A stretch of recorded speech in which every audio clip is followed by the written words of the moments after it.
Welcome back to Peace, Love and Tarot. This reading is for Aquarius, Sun, Moon or Rising, and it's the weekly reading for November 11th to the 17th. This week we have for you, Aquarius, the Mintaken Oracle card. Doesn't come out very often at all, that one. We have the Four of Swords, the Four of Pentacles, the Five of Cups, the Ten of Wands, the Devil energy, and the Two of Wands. Yeah, okay, so lots going on in the realm of, your sense of stability, your foundation in life. You can see we have a really big release here that's waiting to happen. Some, negativity, toxicity, releasing from past situations. And all of that movement, as hard as that can be, is the key for you to evoke this Two of Wands forward movement energy so that you can really start to contemplate a next chapter that's going to be much lighter, much brighter. So let's just start off by reading out that oracle card for you, Aquarius. Mintaken, longing for home, belonging, the original light workers. Mintakens are a soul group who originated on a planet in the constellation Orion. They were the first star beings to travel to Earth and believed to be the original lightworkers. The Mintakens' home planet is thought to have been a water world, with water so pure that you could see through it for miles. For this reason, Mintakens feel most at peace at home when in or around crystal clear water. They are here to teach us to see the potential in everything and the light in all beings. So Aquarius, a portion of you might be light workers, depending on your beliefs. Whether you believe, we actually come from other star galaxies, star worlds, or that there are just some souls that come in to embody more light, more positivity than others to help us all evolve. Now, the thing is about light workers, because you actually have that higher frequency anyway, unfortunately, we often attract the predatory energy of devil energy, toxicity, energy vampires, those kind of people, because they are drawn to the light, because they feed on it, right? So I'm really not surprised to see this combination here. And over time, of course, that depletes your energy, and then you're not on your sole purpose of what you came here to do. That's what I'm seeing in these two cards here. We've got devil energy and we've got the Five of Cups, right? So devil energy, it's that kind of person or situation that kind of sucks you dry of your life force, right? Some people are just energy vampires that feed on the positivity, the light of others. That could be your partner, it could be colleagues, family members, friends. It can take form in a codependent relationship. It can even be an addiction that you might be struggling with, overeating, undereating, alcohol, drugs. It's just one of those situations where something has you under its control. It has its kind of claws in you and it's hard to release. Could also be a really manipulative boss or mentor in the workplace who is, trying to be controlling, who is holding you in a position or not letting you have your say, keeping you from your own free speech, that sort of thing. But you can see these people here that are under the devil's spell. They have the chains to him, but they're loose enough. They could get them over the head and escape if they wanted to, but they're choosing not to. So there is a sense of there is some kind of payoff that might be, seemingly worth the cost in the short run for you. So that could be like if you're in a partnership, it's obviously a lot easier financially in a couple than it is as a single person. So maybe you're staying in it for that reason, but you're truly not happy. Same could be said about a workplace situation. Maybe you're putting up with the behavior of this person because, the job's quite good in other ways.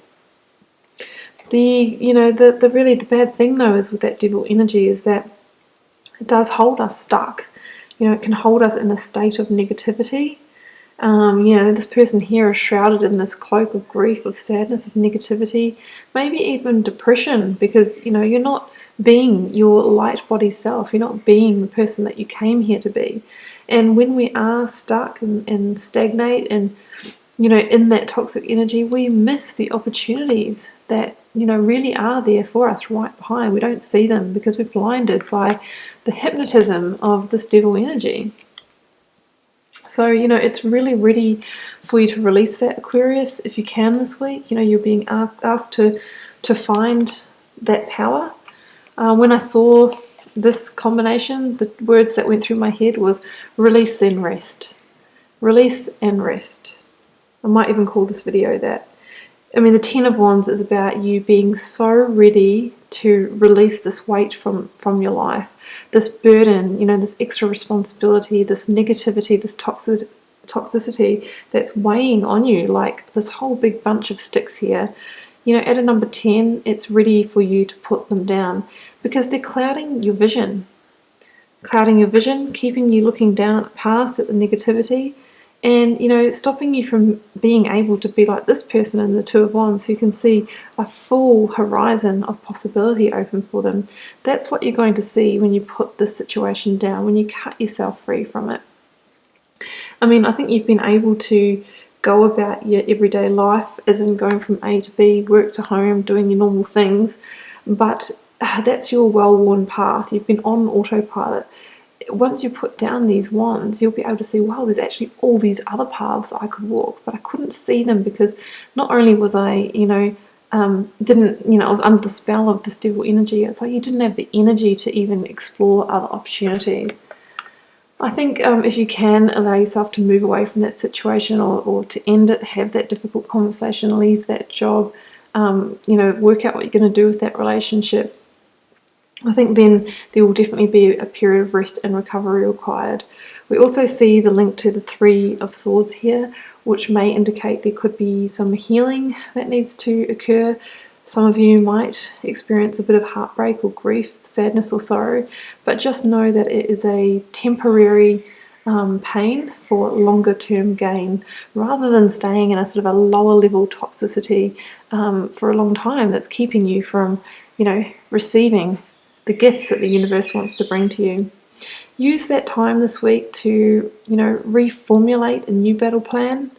You've still got one sword here that once you've had the rest that you need, you can jump up and get back into life, no problem. That's what I'm seeing there, Aquarius. And in the near future, I'm so pleased to see the Two of Wands. I love the Two of Wands. And the Four of Pentacles. Yep, okay. So the Four of Pentacles is somebody, for me in this situation, who is rediscovering their sense of self-worth and their personal value. It can also talk about, releasing the past, releasing the past to value the present and the future, which is what we see in the Five of Cups as well. Now putting our focus on the present, loosening that grip on the past, coming back to a sense of your own personal value, self-esteem, self-worth that might have taken a knock under this devil energy. The devil energy is that kind of situation that does beat us down personally, and that's when we feel like we can't leave, that we're not worth it. Well, it's time to rise up against that this week, Aquarius. And the Two of Wands is all about someone who is ready to grasp the future. There is still the wand of the past as an option tethered here on the side of the castle, but the Two of Wands invites you to, to step beyond your comfort zone in order to get to the next stage of life. Because you have literally the whole world in your hands. You have infinite possibilities open to you, a whole horizon of pathways that you're going to see after putting down these wands that were blocking your vision. And this is the Ace of Wands here. This is all about re-establishing your fiery passion, enthusiasm, your lust for life, and getting ready to take action on that, to really grasp the next opportunity that comes your way, the next chapter. So beautiful. That's really what I see there for you, Aquarius. There is something to be overcome to get to that step. And I think it all starts with remembering who you are as a light being and realizing why you may have found yourself in these situations of darkness. And through that remembering, you can release those situations because they're not serving you and they're not aligned with you and they're not an energetic match for you. There's much greater things waiting for you out there just beyond your comfort zone. So Aquarius, that's what I have for you. I really wish you all the best with it this week. Keep in mind it's a general reading, it won't be for every Aquarius. Leave me a comment, I'd love to know how it's playing out in your daily life, and I'll see you back here next week for another reading.